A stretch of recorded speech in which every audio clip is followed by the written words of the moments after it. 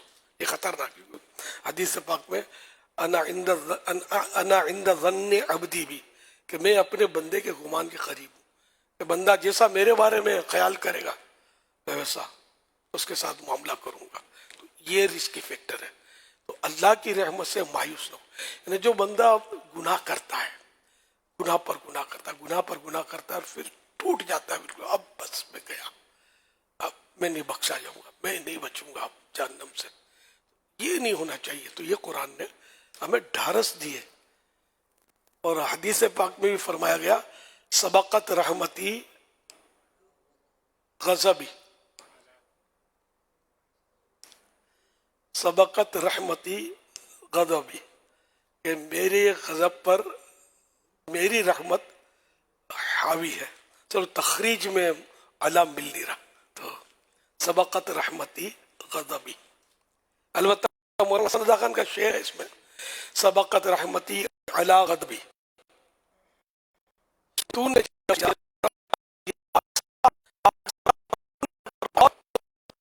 ثبوت ہو گیا یار.